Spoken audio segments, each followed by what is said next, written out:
ممكن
Now it should show you its mute off, and you should be able to talk to Caitlin. Just say, hey, Caitlin. I think she's talking to somebody. Here, if you want, you plug this Just in. click on her. No, you don't click on her. You can just talk to her. Okay. You're not muted now. Everybody's here. You can plug this in here, and you can hear. No, I just. Got to be on the other side.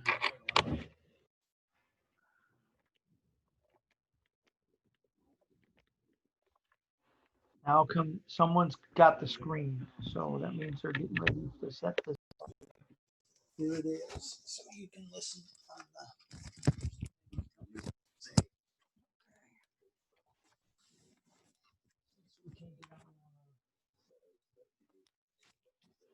Got to put that earbud in, and then if you want, right now you're not muted, so anything you say, they're going to hear.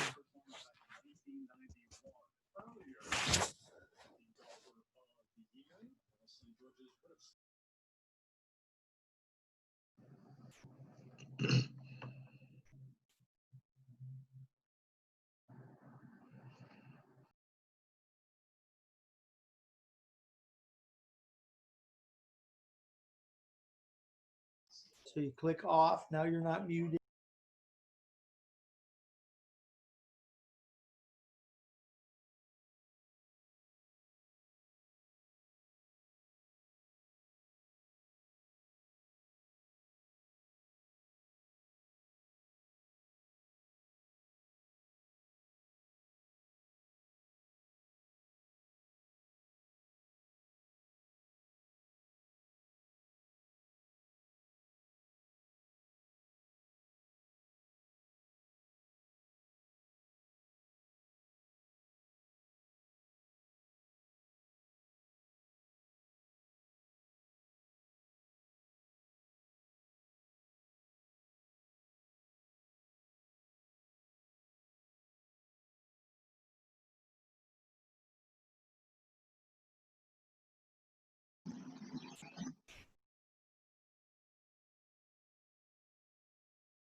I think I want to turn my camera sort of off. I don't know.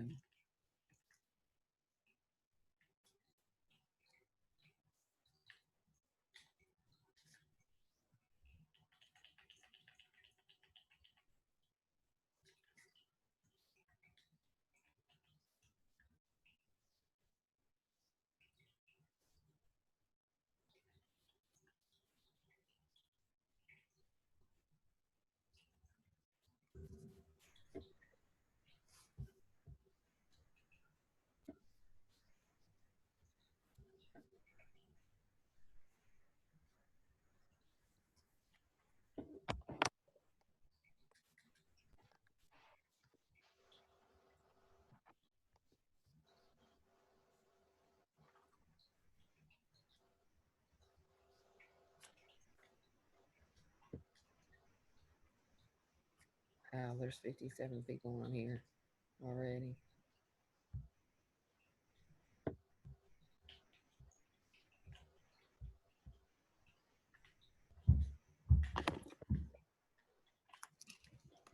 Hit me one more time.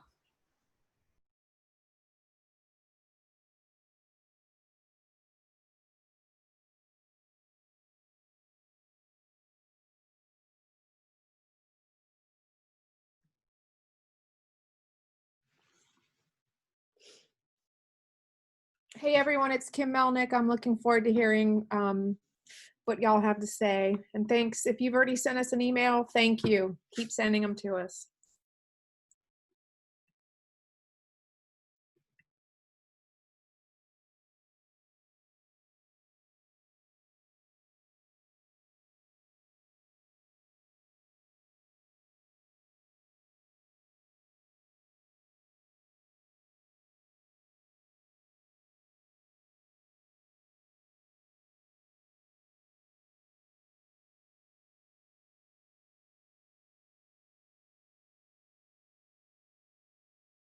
Okay, I'm unmuted. Hi, good afternoon and welcome everyone. Oh, hold on, we got feedback.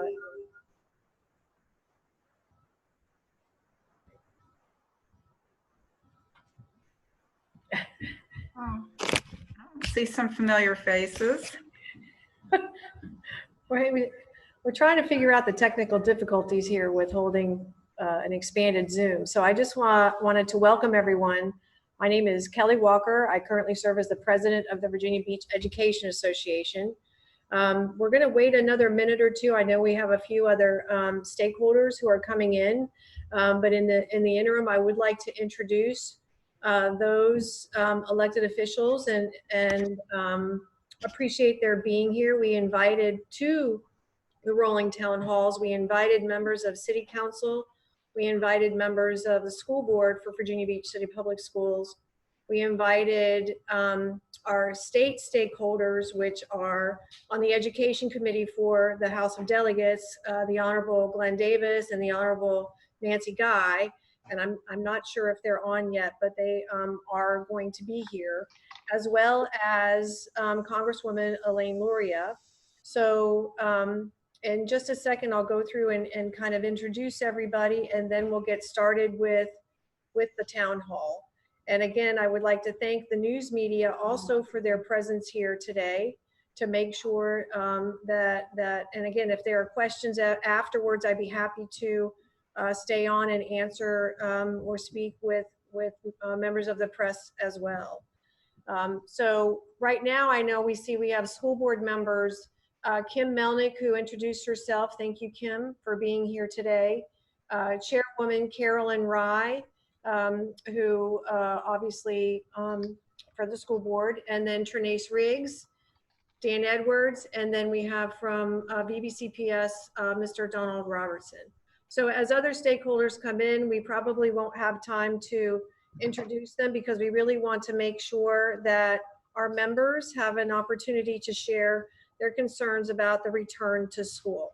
Oh, Nancy Guy just texted me, she's here. So the Honorable Nancy Guy on the Education Committee, we hope that you'll take these concerns back to Richmond with you when you convene back in August.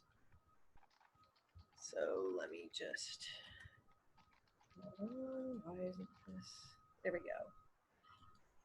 So just to run through the agenda very quickly with you, we will, President-elect Kathleen Slindy will share the VBEA return to school survey results briefly with you. Because again, the information that we gathered from our members from that survey, along with hundreds of emails and text messages and voicemails from members, are going to direct our next course of action. So Kathleen Slindy is going to share that information. She's going to share the norms, and then we'll get right to the concerns, and then I'll finish up with the next steps. Okay. Kathleen. Okay, so we just wanted briefly to share with you some of the results from the survey. This survey was intended for members of the VBEA and for all of the VBCPS employees. It was administered during phase 2. The cross-section of employees were from various job categories, participated in the survey. 77% of those respondents were teachers. Participants who did not identify themselves by name or who were retired and could not be identified as employees were deleted from the aggregate data. 66% of our survey takers were VBA members, and they represent 33% of the membership. Sorry about that. Okay. All right, and findings from the survey indicate that most of our employees are very concerned about safely returning to school in a face-to-face learning environment. Up to 30% of our survey takers were concerned that a personal health condition or that of a close family member would preclude them from returning to a face-to-face environment. Members will receive a copy of the survey results very shortly.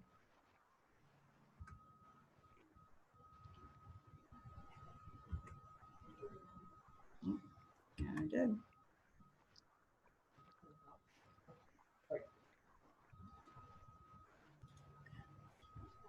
Okay, here we go.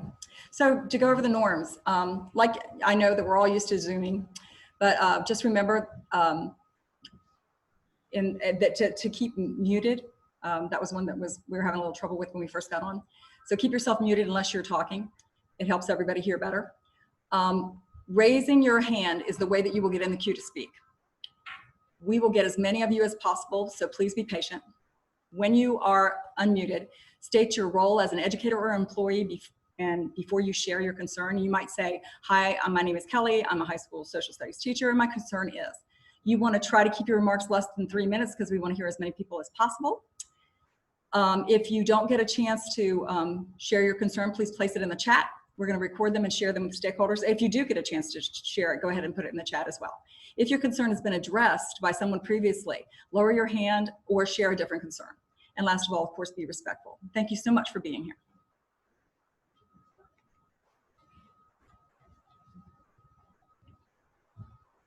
Okay. All right, so we're going to jump right into the concerns, and we really want to hear from our members. So what we'll do is, as you raise your hand, and I see a lot of hands starting to pop up, so we'll just go ahead and try to randomly hit them. And please remember to keep your remarks to 3 minutes or less. So it looks like Caitlin Jensen, I have you first. Go ahead. Hi. So my big concern, obviously, I did not prepare remarks as I usually do because it's just been a lot to process lately. But my biggest concern really comes down to the fact that I keep thinking about and looking at the statistics and looking at mortality rates and things like that. And I keep coming back to the fact that if one child or one teacher dies as a result of us going back to school, that's one too many. We shouldn't have to be considering, will our yearbooks contain a page of people who have passed away as a result of our choice to go back to in-person instruction. We work in a division that has prided itself on its digital capabilities and its abilities to do virtual learning, and we're finally being handed the opportunity to show that we can do this, and I know our teachers can, and our division is hesitating on thinking about this. Our superintendent was just awarded a huge national award for technology, and yet we're continuing to debate. There is no doubt in my mind that I would want to be in person with my students if it were safe. The kids who learn best, we have so many extra things that schools do, and this pandemic has really brought those forward to hopefully everybody in the world of all the things that U.S. schools provide for students outside of a K-12 education. And I think we can work and come up with a way to still meet the vast majority of those needs while still being in a virtual environment. as our numbers are increasing at a rapid rate in Virginia Beach, it seems silly that we closed schools when we had 2 people with the virus, and now that we have hundreds appearing on a daily basis, that we're considering going back to school. I did not sign up to risk my life on a daily basis for my job. I just didn't, and I'm not going to do it. It's not fair to my family. Those who know me, I'm sorry, I forgot in the beginning to say I'm an elementary school instructional technology specialist, but I just realized that. But my husband is also a teacher, and our oldest child is supposed to start kindergarten this year, and we've made the decision for him that he will not go to school in person. That is too much of a risk for our other family members that we have and that we need to stay in contact with and help with things, for him to go. And plus, if we follow any of the recommended guidelines of social distancing, school will not be the school that we left in March. We won't be able to run small groups safely. We won't be able to have carpet time. We won't be able to give our students hugs, things like that. So those are all things that are very concerning to me, and I think we have to consider the negative impacts. My husband also mentioned to me earlier, thinking about the psychological trauma we could put kids through if we do have deaths. That kids may not come from that. They may have severe survivor's guilt or anything like that. Those are things that we don't want to burden our young children with if we can at all avoid it. Thank you, Caitlin. And I think Thank you yeah, thank you for sharing the information also about your school, because again, we want to hear from a cross section, and we really appreciate your time and appreciate your message. Thank you, Caitlin. Next in the queue, I have Tara Messing. Can you unmute yourself? Hi, Tara. Yeah. Hey there. Hi. So I'm terrified to go back to work. This is my 10th year as a teacher, and I have more anxiety than I did my first year in the classroom. We've always had a hard time getting a substitute teacher. I teach pre-K. I just did the same thing. I'm so sorry. I teach pre-K at Birdneck Elementary, and I love it. I love it so much. And I'm very conflicted because I miss my kids. I miss that interaction, and they need it, but they need it in a safe way, which I don't think we can provide right now. So, and substitutes has always been a problem. It's very hard to get a substitute, and who in their right mind is going to go into a classroom to substitute teach when the teacher is out with COVID? I don't know how we do that. And I also have a son going into kindergarten. He's autistic. And I just don't feel like it's going to be a good environment, and I don't want to put him in it. So, sorry, here comes my kid right now. So many parents are advocating for going back to school, and I think they're wanting last year. I think they're wanting the old normal. And when we go back, it's not going to be that. It's not going to be the atmosphere that they need. Thank you, and I think a lot of us are worried about the old normal as well. So thank you for sharing your concerns, Tara. We really appreciate you. Next, and if you don't mind, just dropping your hand so okay, that'd be great. And then we have AC. AC, are you there? Yep. Can you hear me? I can. Okay. I'm an elementary teacher, and besides all of my concerns, the main one right now, the other teachers have kind of touched on it, like the school is not going to be the same when we return. But teachers and staff are counting on the school board to keep our health and safety in the forefront of this decision. Otherwise, the students will not have a successful year, such as the subs. Where are they going to come from? Illnesses, possible deaths, a teacher death, a student death. We just had an issue with Centerville, and they continue teaching. That's a big concern. Another person in Norfolk just passed away from COVID. That was the custodian. Another concern. The governor said on Tuesday that we were a hot spot right now. Why is it even up for debate as to whether we go back now or return virtually? This decision should have been made like Northern Virginia counties are, and they're not even hot spots right now. They've already decided to go back to virtual. if this decision to be virtual, it should be at least for the first semester.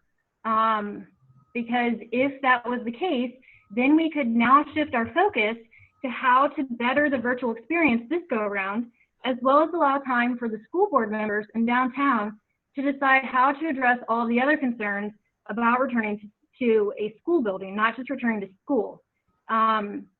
This would afford them the time to complete a plan of action in regards to simple things like footprint stickers on the floor for spacing, or lunch schedules, bus dismissals, entering the school, finding trained subs, classroom setups, bathroom procedures, bathroom breaks for teachers.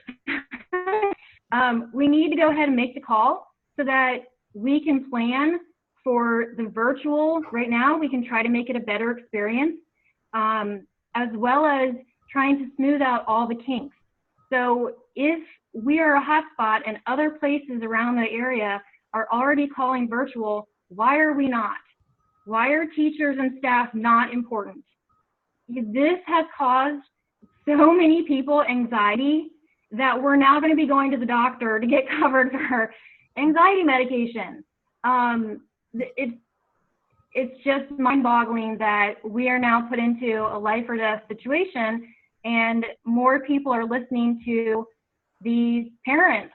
And like the other person said, parents are expecting it to go back to normal. It's not going to be. There's no socialization in lunch, recess, PE.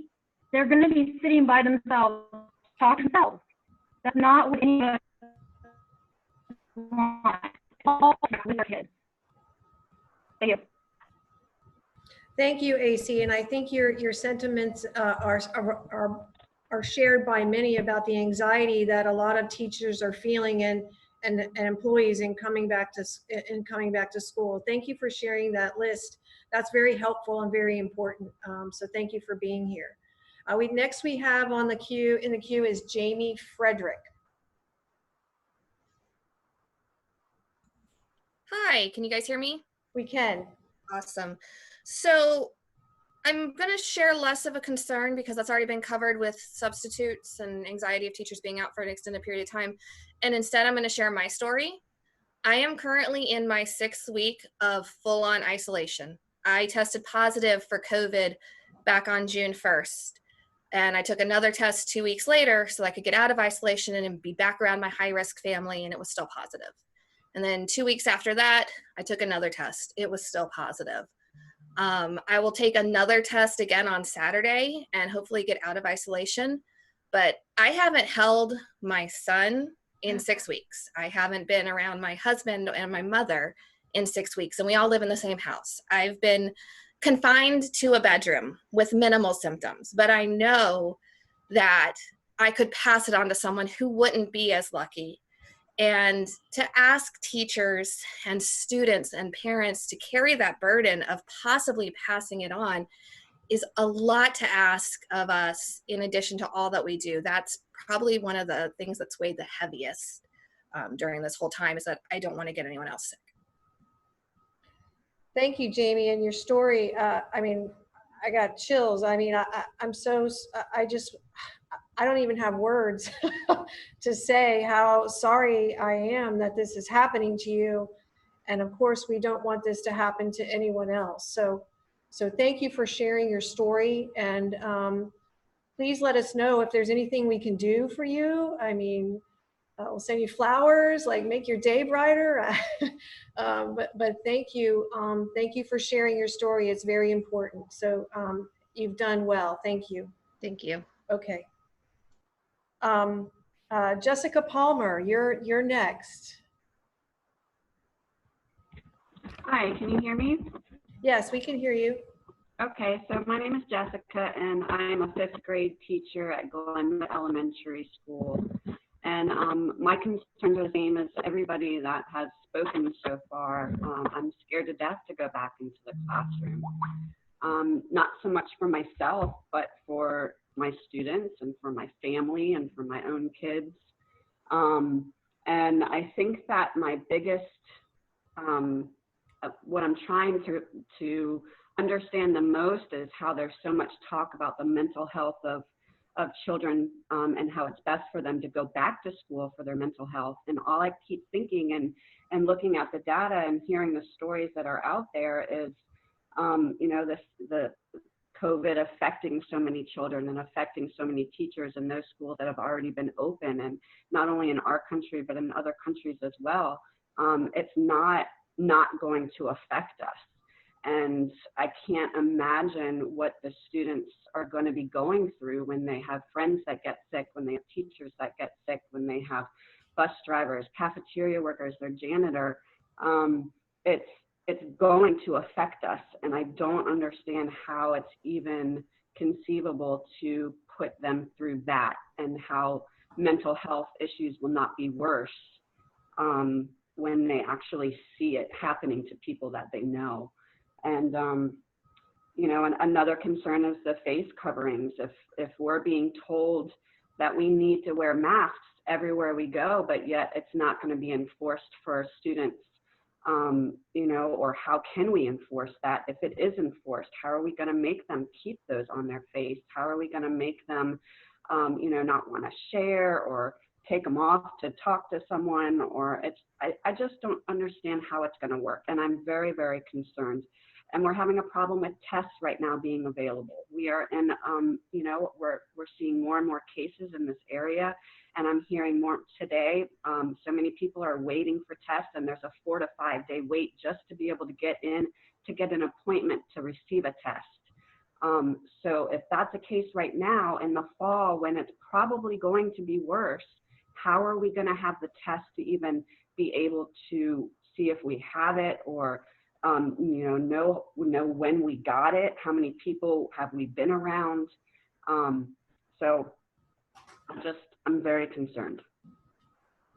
Thank you for sharing that. And I think the issue of masks, of course, is something that we need to delve deeper, and especially, you know, depending on obviously on the situation. But that is a huge concern for everyone, with the American Pediatrics coming out with their findings and how and what masks are supposed to look like in a school setting. So thank you for bringing that concern up. I very much appreciate you being here. Elizabeth Scott, would you like to share your concerns? Hi, yeah, can you hear me? Yes. So everybody has kind of already brought up a lot of the things that I was going to. I think we all kind of have similar fears and concerns. One of the things that, you know, we keep hearing that infection rates among children are lower, but I don't know that we actually have solid data on that. One, we've been out of school. People across the country have been out of school, so kids aren't congregating in ways that they would. And recently, out of Florida, 31% of children tested. Their tests are coming back positive. So that does not sound like lower infection numbers. And then you do have to think about, obviously, all of us got into education for the best interest of children and to help children, but we can't help them if we're sick or dead. And a child could be a carrier and infect people, and then things run rampant. Something that I'm personally concerned about, and I'm sure others, you know, I live in a house with a spouse who is going to work every day and is working with the public. And so my exposure there is a little nerve-wracking anyway. And then I'm bringing that into a classroom full of people and people that I work with. I know just on my grade level alone, I teach second grade at Old Donation. My grade level is concerned, and there are several people who are in at-risk categories. I just think it would be a shame for us to lose really fantastic teachers for a fear of going back to work, or God forbid, them being sick or dying.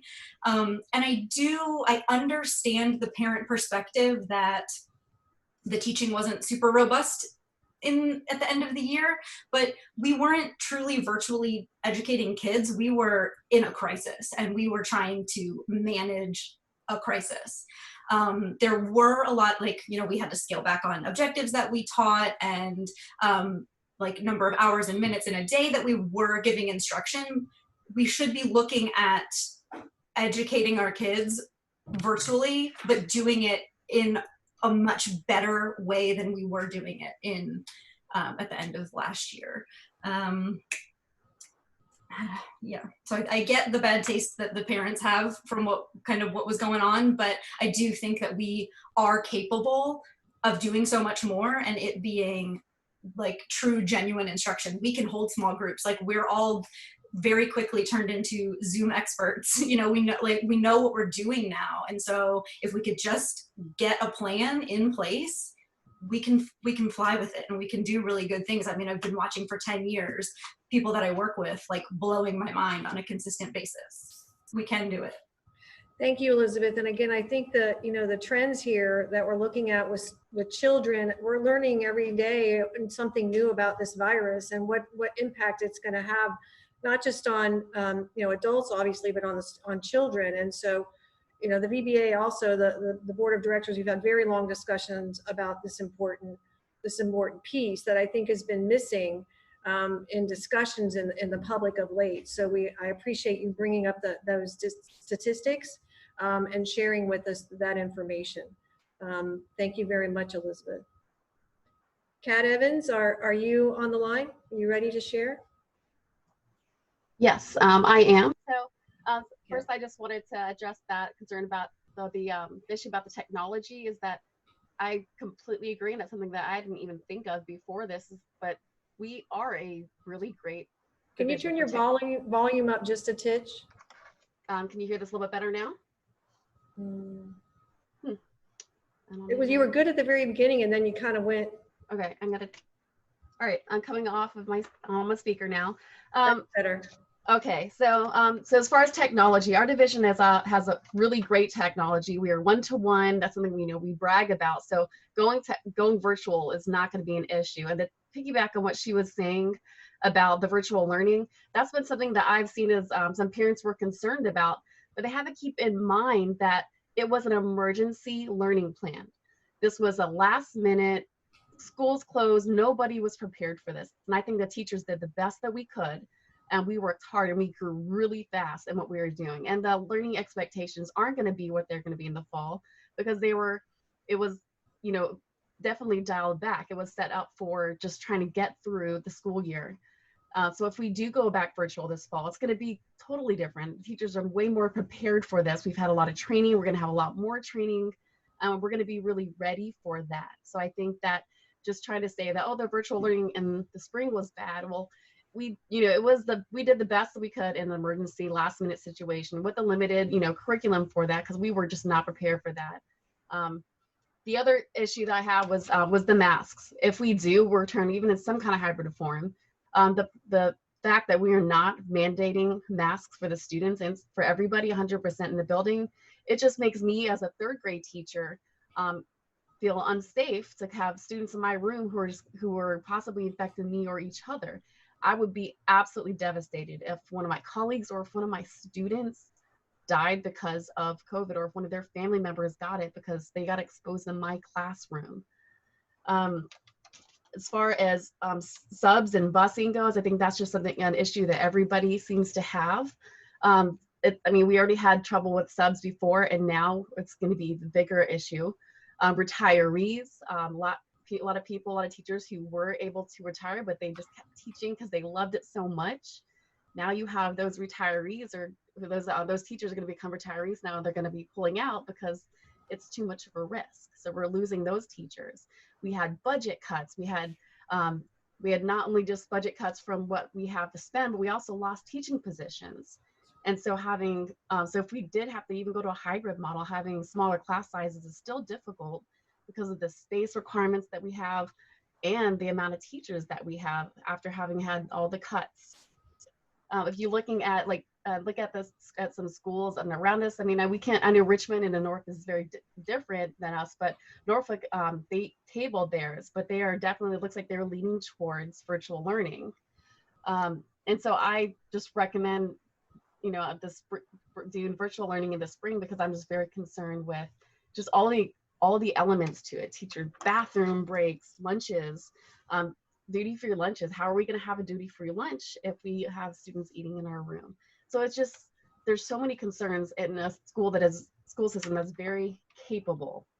And so that was my main comment, is that we're very capable and able to do virtual learning. So why risk so much when we can do it? Thank you. And thank you for sharing that because I think it's important that we know that, you know, teachers are adaptive, educators are adaptive, and we will adapt to learning environment in order to support the best that we can for our students. And I think Virginia Beach, again, is better off than most. And we have a lot we need to do, but again, thank you for bringing that particular concern up. Next up, we have Jessica and Cameron Baker.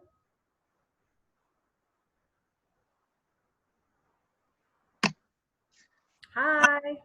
So I guess first things first, I'm Cameron Baker. I am a high school band director, and this is my lovely wife. My name is Jessica, and I am an itinerant music educator.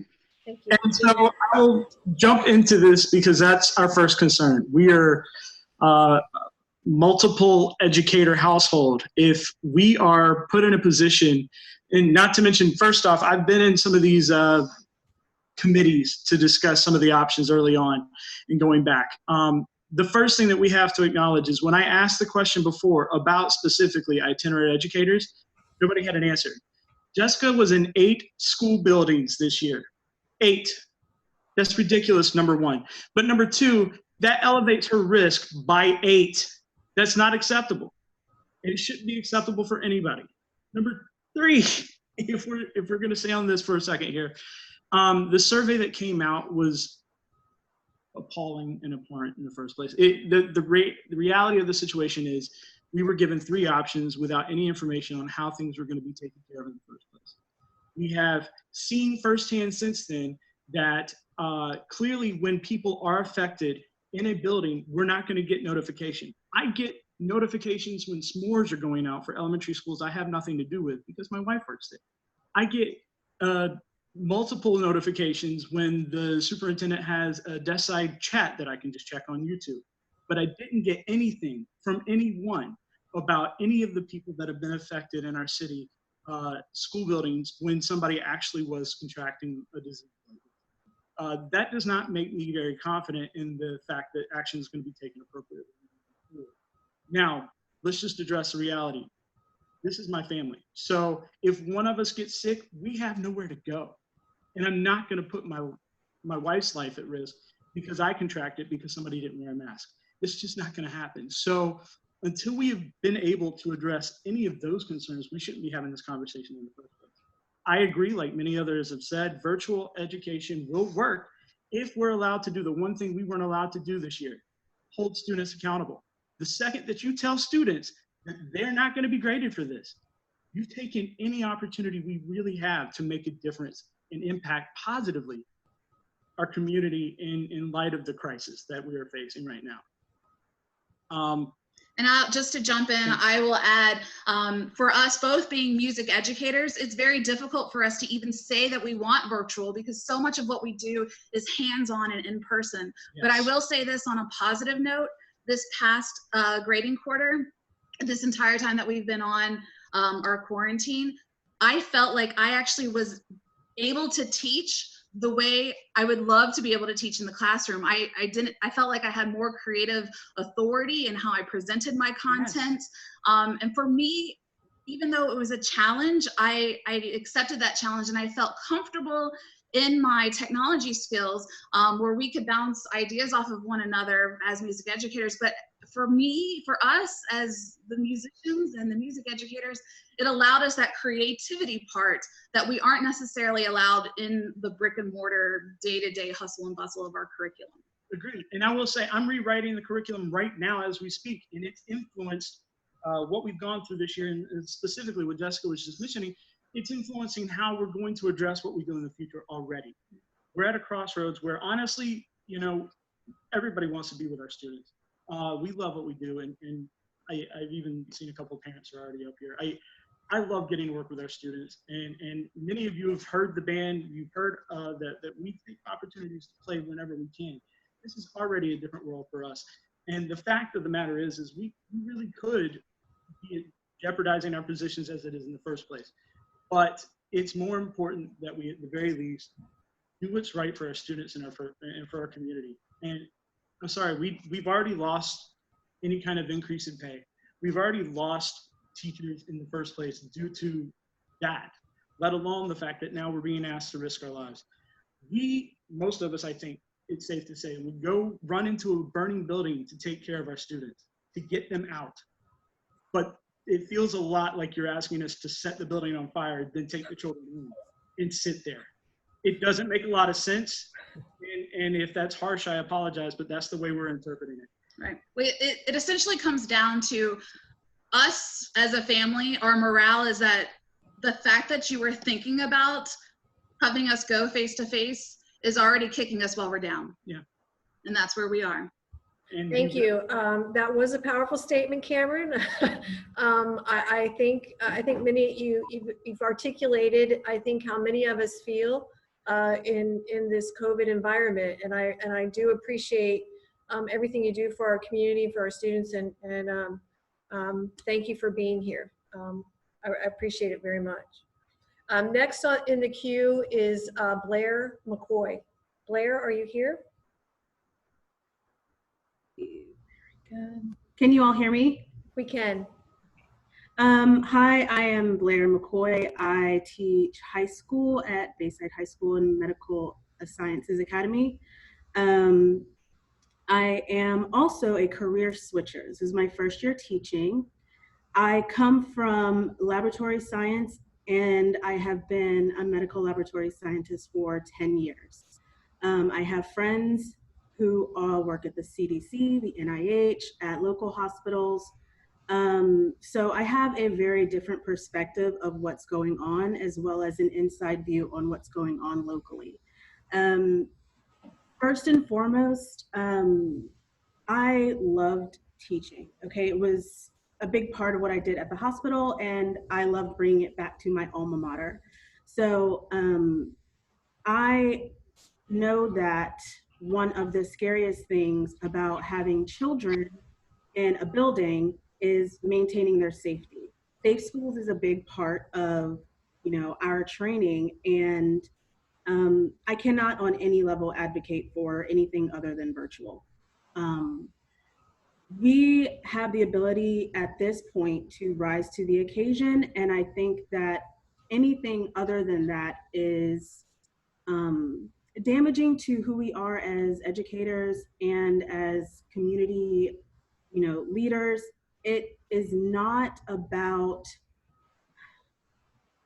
it's not about appeasing the parent who, I get it. I am not a parent. I would like to say that. So I do understand that you need to work and some of you need to have childcare, but for the few people, and I don't think it's a whole lot, everybody puts their health and their children's health first, but you do need to understand that it's not a hoax. I know there are tons of people out there who don't believe it's a big deal. I also have a different stake in this. I have severe asthma. I have to have a nebulizer at my job because it's that severe for me. And I had pneumonia 3 times last year. And as a teacher, when you have a sickness or an illness, you kind of push through until the weekend or until the next break. And I've seen it with my mother, who is also a teacher, with my colleagues. And it's one of those things where it's, this now is not the time. You can't push through. Also the disruption. You guys are talking about substitute teachers, but when a teacher goes out, how long does it take to get those kids back on track? Having that constant disruption every 2 weeks for any number of teachers. And that's just the ones that are positive but not showing symptoms. That's not the ones that get sick, who are out for a month. I also, on my next note, would like to say Virginia Beach is a leader in the technological side of things. Most of our kids have access. I know that most of Virginia is not like that. But we should be leading the way if we have it. There's nothing wrong with leading the way, and it's gonna be kinks. And there are gonna be people who are upset. However, you can't put a price on a peace of mind. At the end of the day, it's not about one single kid or one single school system. It's about being together. And I will say that my kids, for my core biology class, finished our curriculum. As a first-year teacher, my kids were on time. I adapted. Kids will adapt. They're children. They're not 50, 60, 70 years old stuck in their ways. If you believe in them, they will meet you there. I do not believe in you can meet a child where they're at initially, but our goal as educators is to bring them up. And I am telling you that they can do it. Some of my lowest level kids, some of my ELL students, some of my special needs students met and passed my class. And that wasn't with me inflating their grade to an unnecessary number.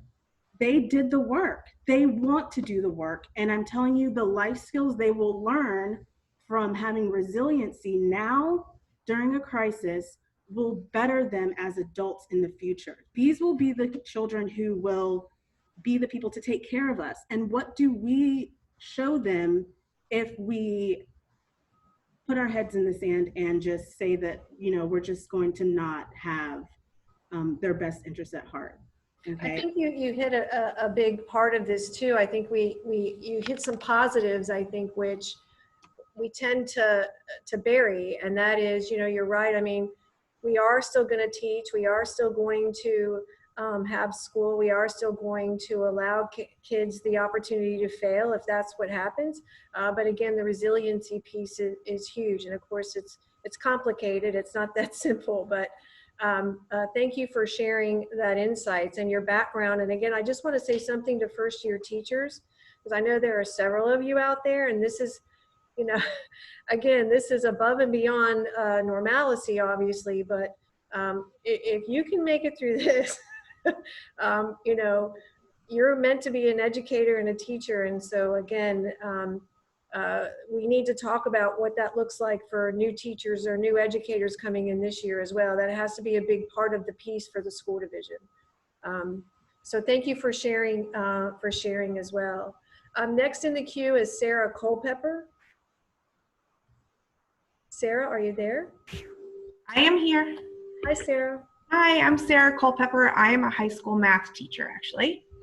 And some of the concerns, and I have a lot of concerns, but starting back with that employee survey where we were asked to pick under those different scenarios, those 3 scenarios, we were not given any information, necessarily enough information to make a good decision or an educated decision when answering those questions that our current administrators are now looking at as they are going through and looking at our schedules. So that kind of put us in a position where we are already in the world of unknown due to lack of communication and information. Another thing that worries me or concerns me is that our own school administration down in Central Support is working from home when possible and wearing masks on staggered schedules when they are inside of the building. But I'm supposed to feel comfortable being able to go to school when people who are leading me in that central office are not comfortable to go to work every day. And they are wearing masks when they go to work. And at the high school level, the mask is a huge issue because we're not dealing with children at the high school level. We're dealing with young adults who have jobs, who party, who are out there in the real world and are more likely to be carriers of COVID when they do come to school and they are in a classroom of 30 or more, shut down in a building for 90 minutes a day in a session. And that concerns me a lot, considering that they're exposed to so much more maybe than our younger students are exposed to, and then those of us who have to bring it home to our families or our loved ones that we care for. So that's one of my concerns as well as the masks. And I understand that the governor is not going to require masks to be worn. So if that is the case for students, then I'm being exposed to a room full of young adults, not a room full of young children at this age. We have questions that need to be answered with regards to HIPAA. Are we even going to be told if we have been exposed to anything? Are we going to have children sitting in our classroom or young adults sitting in our classroom who have been exposed or they come sick with COVID and they're out? are we going to be told that we had somebody in our classroom? Do we all have to quarantine? Because we really should, if that's the case, so that we don't continue to spread it. So that's another issue that I think needs to be dealt with. But these are the types of questions that we need answers to before we can make that decision. Do we want to come back full time? And that's not something that was given to us. I do agree that the fall is going to look very different from the emergency learning plan, where we did have to put together some things and the students were not held accountable. But I think that we are more than capable of teaching virtually. We have everything that we need to do so. We are a school system that prides ourselves in technology, and I think it's our time to step up to the plate and show Virginia how it can be done. I just think that we don't have any option right now except virtual learning until we have more facts. How is this going to affect us as a community? How is this going to affect us as a state? Before we move into the big picture, I think we need to start slow, take baby steps, and figure some things out. Thank you, Sarah. Yeah, and I think you echo a lot of what the emails that I've been receiving about, take a step back and do this right. Make sure that we're protecting, our students and our staff, and that we get it right before we put folks in danger. So thank you for being here today and sharing that with us. Next we have Lisa Castellano. Are you with us? Yes, I am. I actually put my concerns in the chat, so if somebody else wants to go, that's fine. No, I think, yeah, so we'll come, how about if we do the other folks in the queue, and if we have time, we'll come back. Thank you. Okay. Heather Sipe, are you with us? I am. Can you hear me?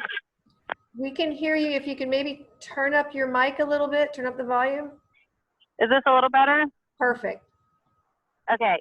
So my name is Heather, and I am a German teacher at Ocean Lake High School. I'm also a single mother with a rising 8th and rising 9th graders. I live in Norfolk and work in Virginia Beach. So I'm crossing 2 school divisions with a lot of my concerns.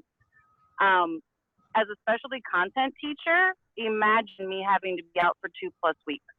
There's no one that can pick up where I left off in my content. It's hard finding a teacher to fill positions in German and Virginia Beach to start with. So those are something that needs to be thought about, especially in your specialty content. But also the adverse social emotional effects it's going to have on our students coming into a face-to-face setting that's nowhere remotely close to what they're used to having in a face-to-face setting. Think of how that's going to adversely affect, especially our younger kids. And our older kids, they're not going to look, they have a hard time following the rules to start with. Take your earbuds out. You can't have your earbuds. You can't have your cell phone. Take your hoods off. They don't follow the directions on a common thing. And now we're expecting to put them in a face-to-face setting where they need to follow some really strict social distancing guidelines. Those are things that need to be thought about. I really don't see a lot of that happening. And in addition to that, I'm having to help my 85-year-old grandparents whose health is deteriorating. And if I'm in the building and I get this and I have to stay out, I also can't help my family that needs my help. So those are a lot of different things that kind of need to be considered and weighed. And we have the resources and the ability to go virtual. Even if we'd say, okay, we're going to go virtual for fall, we'll, come back and reconsider everything for spring to see what things happen. I think we definitely need to make a decision that at the very least for the first semester, we go virtual. Thank you, Heather. And I think, the issue is, again, compounded by the fact that many of our educators, our principals, our teachers, they also have children that are in school, in school. So it's a double-edged sword in many ways. And so I thank you for sharing your story, because it is complicated, and there are many layers to all of this. Thank you so much. Next in the queue, I have Peter Ayala. Are you there? Ayala? I am. Hi, Pete. How you doing? I just first of all wanted to show off my tech ed inspired mask that I was really looking forward to if things were all safe to start rocking in my classroom. With that being said, I got 3 specific things I wanted to talk about. Number 1, I really think that both our association as well as the school board needs to come out with a strong statement to kind of squelch all this us versus them talk. We've seen two groups, and I'm sorry, I might get a little upset about this, but we've seen two groups that have kind of come out, the not until it's safers, as they're calling us, versus the back to schoolers. And it's sickening to think that we're sitting here, teachers on both sides, parents on both sides, having this argument across what aisle, I don't know what it is. But I think what we need to do is put out there, you know, as an association and as a school board together, that this is not an us versus them. Everybody is concerned. Everybody has valid concerns, and we need to listen to everybody. We need to be open to everybody, and we need to not try and shut people down. But this is the time for empathy and sympathy, not for I'm right and you're wrong and this is why. You know, what's the old adage? An argument isn't about being right. It's about getting it right. So that's first and foremost. Second of all is the planning. I would imagine that going forward, I just can't see. I understand that this is a hard decision for you guys to make on the 28th, but I just don't see it going any other way than the way of Richmond and a couple of other divisions already. With that being said, we need to just go ahead and jump forward and start planning now. You know how teachers are in the summer. We get antsy. We're ready to get back to work. We really are. You give us too much time off and you'll see what happens. We just start doing other things in terms of education. So we need to start planning now. We know that we'll come in and volunteer. Look at the, you know, I come from tech ed, TCE, STEM. We're always meeting over the summer to talk about things. Teacher assembly, I've already been pulled into a couple of meetings with that, right? We teach at the DLSS and everything else that we do over the summer. Teachers are not looking to be lazy and get out of work. If anything, we're looking to get back to work and improve the system that we already have, make it better. So let's start planning now. Even if you don't know what your decision is going to be in 12 days, let's act like we do and let's move towards that. And let's start planning now for both. Because even if this does go back, even if somehow we come up with the idea that we're going to go back to school in September, we know that something else can happen and we're going to have to plan for that. So why not reach out now and start making those plans? And third, I'm sure I'm not the only teacher that has already, you know, been hit up about this, but a lot of teachers have been hitting me up, or excuse me, a lot of parents and even teachers have been hitting me up about learning pods, you know, that they've already made the decision their kids are not going back to school. And they're looking for teachers or anybody who can help in, you know, a way where outside of the hours of online school, what are they going to be able to do to have reinforcement, to have a teacher that's with them all the time? I don't think there's anything wrong with putting forth a message that, along with helping with everything else, whether it's those of us that have bus driver licenses, and I know that bakers do, and everybody else, we got those little bus licenses. We could take our little small groups.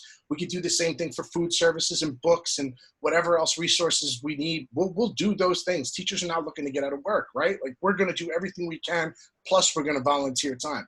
So let's start working on that. Let's start putting out messages of how we can support those things. We support everything. We talk to people about how we can help them with Wi-Fi, how we can help them with food services, how we can help them with getting resources to them, or whether they could come to us. So let's just start being proactive about those things right now, today, and put a plan forward. Again, thank you so much for everything that you guys do, the association, the board. I do not envy anybody's position right now. I know this is tough. And again, all we have to do is keep empathy, understand where people are coming from, and we'll come to the right conclusion. God bless. Thank you very much, Peter, for sharing that. I'm just going to recap. You had three things, right? You said that one thing, that the divisiveness needs to end between. We all need to be on the same page, basically. Is that correct? And then the second thing was the scheduling and how we can. Well, even with the being on the same page, I know that we're not all going to be of the same opinion.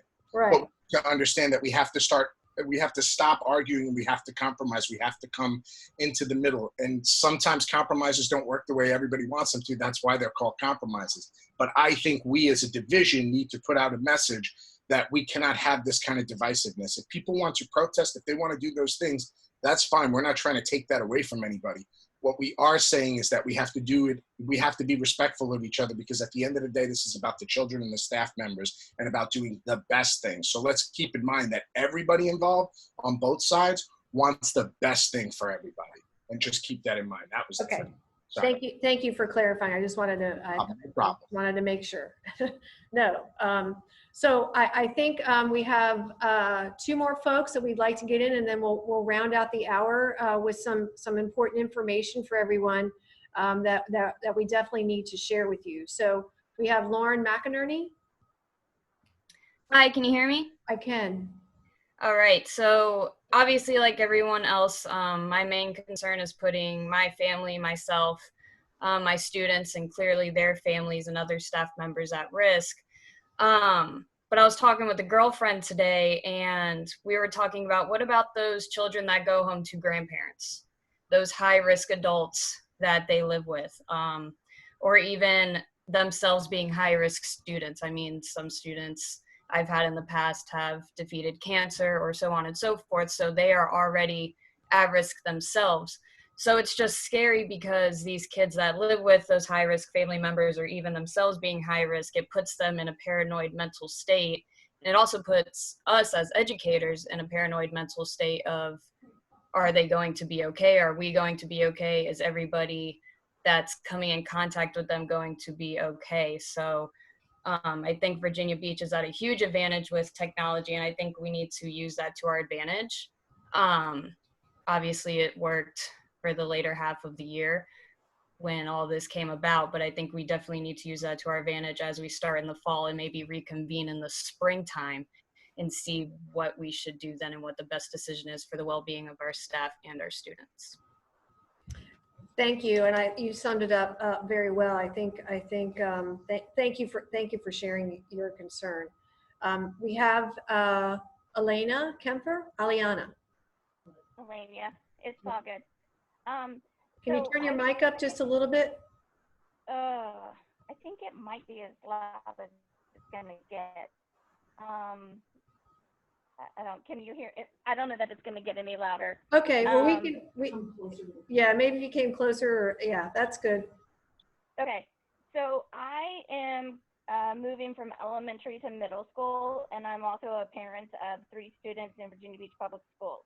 And 2 of my children are in college level class, AP or college dual enrollment. And so I understand that the difficulties, because my children struggled with some of these high level classes and the online learning, and I understand where parents are coming from. But as a teacher, what I'm trying to understand is why we are having this heated debate going on about teachers, but yet, like, my brother-in-law works at one of the shipyards, and in the building he works in, one person tested positive. Nobody knows who it was, but he's now on quarantine for 2 weeks. I have a friend in Smith County who works for the Commonwealth Attorney's Office, and because 8 deputies, a couple of which sometimes work in the courthouse, the judge shut down everything, and they are on quarantine for 1 week. So my concern is that we can only go off of what we are seeing historically happening in our schools. And what we have seen is when there has been a positive case in a school, there was a determination made that because there was social distancing and a mask, then school could continue.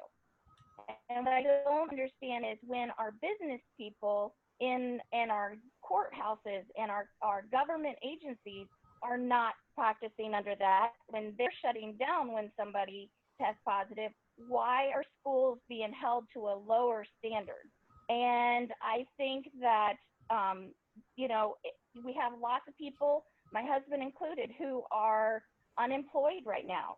And we can't even get a hold of the unemployment agency. So I'm kind of gearing this as much to the local level as much as our state representatives, because we can't even get hold of a government agency because they are on reduced staff, reduced schedules.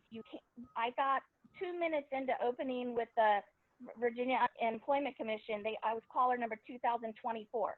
And so if it's not good for them, why is it okay for us? And the other thing is that when it comes to, like I said, we can only look at historically. And it is my understanding that during ESY, parents are being given a paper of please self-check your students for fever and these symptoms and don't send them to school. But there is no requirement for that. But we will not be, so I can only take it that when we return to school, we're not going to be testing hundreds of kids first thing coming in the morning with temperatures. But yet I cannot even see a medical provider for physical therapy, for my allergy shots, for any number of things that I go to. I can't go without getting a temperature temperature check. I can't by the organization. And furthermore, military commands are temperature checking their sailors as they're arriving. So why is the business world, the outside community being held to a higher standard than what we as teachers and students? And a lot of the talk keeps going back to, oh, the kid have a low risk of transmitting. But what I think is being missed here is that in an average school, in elementary school, there are 60 plus staff member adults who work in those buildings together. And you bring up some really good points here, and I think part of, I don't know if you were able to hear yesterday, the governor released a comprehensive plan or adaptation to where he made guidelines in buildings that if someone tests positive for COVID, I mean, there are certain steps now that have to take place. And so that's not to say that those things wouldn't happen in schools. And so you're right. I mean, the testing of students, of their temperature, and employees, I mean, all of that, there are just so many unknowns. And like what I think you're saying here is that, you know, we don't have time enough to get all of these things in place that we need in order to go back safely. Is that correct?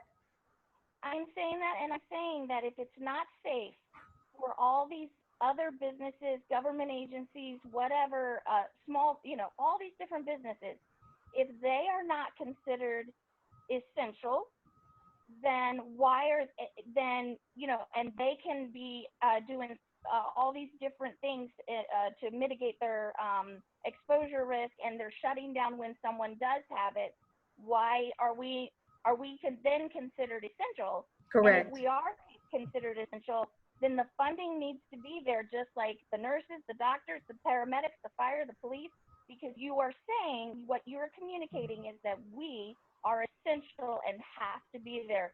So then we deserve to have the protection that everybody else that's essential gets. Excellent point. And I've made those points on several occasions as well. I concur with your statements. Thank you so much for being here and sharing. We're really running out of time. And so I would definitely like to kind of talk about some next steps as we continue these discussions and share these concerns with those who are going to be making the decisions about how we return to school and what all of this means. So obviously, if you're not a member, we would like for you to join the VBEA. And I did send out this PowerPoint to everybody. And so you have the links here shared with you. And then we are also asking that folks join us at the school board meeting to share your concerns as well. They will be entertaining speakers. And so the link to sign up for that meeting on the 28th of July is shared with you as well. And we'll be sending out more information moving forward too. So what I would like to share with you as well is that on that same day, July 22nd, we are planning a Pack the Parking Lot event whereby safely folks can come to the school administration building in their cars and be there in support of the fact that we believe that only when it's safe is our motto, and what we're gonna push to school administration and to other stakeholders. Because again, we need more funding, we need more resources, we need a lot of different things in order to even continue remotely, let alone in a face-to-face environment under the COVID-19 situation. So it's Tuesday, July 28th at 5 p.m. We would love for you to be there in your car wearing your mask. We'll have different events going on simultaneously with instructions, so you can participate in different kind of fun things safely. So we would love to have you there so that you could share, again, your concerns with school board members at the school board meeting. So then again, only when it's safe, we would like to thank you all so much for being here. And I will share that we did, to Peter's point about a strong statement. And so the VBEA Board of Directors met at an emergency meeting yesterday, whereby we updated our statement to include the following. And I just want to make sure that all of you are aware. I'll just read part of it, but I will send out the whole thing to you. It says, therefore, based on the data collected from our member survey and the alarming increases in the number of COVID-19 cases in Virginia Beach, we cannot support the opening of schools to face-to-face instruction. So we're very concerned about the concerns that all of you have raised and others. And so this is the statement that we are officially making to the press and to all stakeholders. So I would like again to thank all of you for being here, for sharing your concerns with each other. We don't have a lot of opportunity to do that. And so we want to offer that to our members to make sure that their voice is heard and that we can do something about what's happening here. Is there anything else anybody would like to say for the good of the order? Because I didn't see any other hands raised. I would like to add one thing, and I think it's really important, just real quick, if that's all right. Sure. I want to talk about equity. I am a minority teacher. I understand our minority students you have to understand they will be impacted on both sides. That is a really big concern. Those minority students that don't have access in lower income neighborhoods or other districts that aren't well funded, but they are also the same ones that are the higher population. So if I have to choose, I choose preservation of life. More often than not, minority students and most children will be able to adapt. There might be some extra hand-holding and just you might need to advocate for your classroom more if you're in a lower income district or a district that doesn't have as much technological access as Virginia Beach. But self-preservation and the preservation of life should always be at the forefront. Our kids can't grow up and take care of us if we don't take care of them. And so from the equity standpoint, I just want to make sure that I understand that it's they don't have access to they have some barriers that are in place, but also they're also the high risk population. So I just wanted to put that out there just for. Thank you. No, and that's thank you for bringing that up. I very much appreciate it. We're adding that to our list of concerns as well. So thank you for sharing that. That's really important too.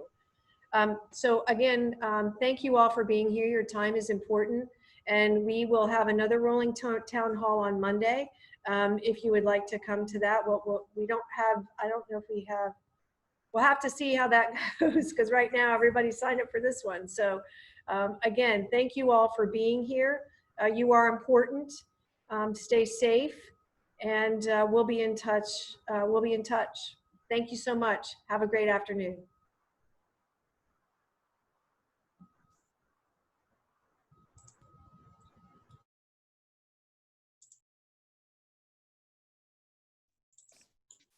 Kelly, can I say something real quick just to you? It doesn't have to be to the group.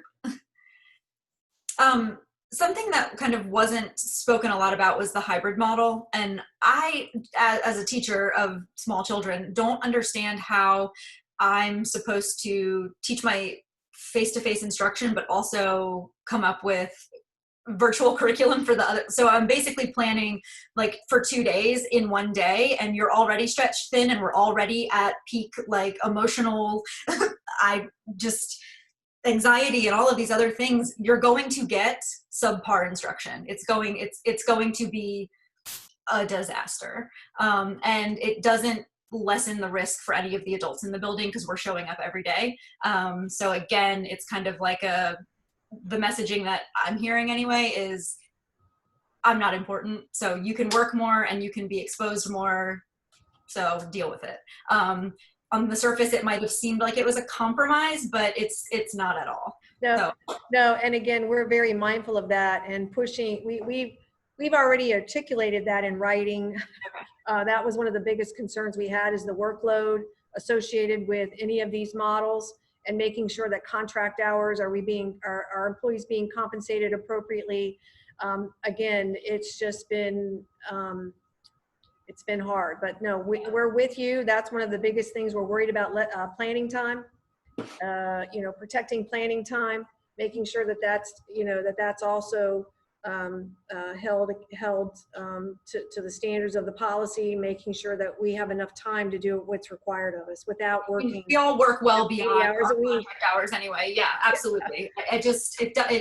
And we all are workhorses. I know, just by nature, that's what we do. But it's an unfair burden to put on anyone. It's unrealistic. Right. It's unrealistic. No, thank you for bringing that up. So we have all of this recorded, and again, we're going to document all of this along with our survey results and sharing that out. So that's kind of the basis for why we are doing what we're doing, because we want to make sure we're supporting our members. So thank you for being here. I have one more quick concern that I forgot, to bring up. Okay. If we are virtual, the other concern is, are staff required to work in the building, or are they going to have a choice to work at home or in the building? Because then it's still another issue of being exposed. And so I would think it would be one or the other, but that's certainly, I agree, that is a question that needs to be answered. Yes, because some districts have been allowing them the choice, while some have mandated that they had to be in the building. No, I agree. We're going to have to clarify a lot of things for sure. Okay, thank you. Thanks, Kelly. Thank you. Bye, Bakers.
Hi there. Is anybody still here?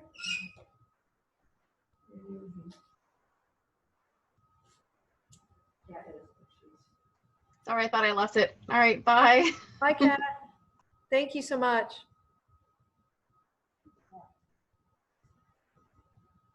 That's all your news people. I don't know, kissing mom. Yeah, she's a member. News station. Okay. So we took care of that. We still have this rain nation.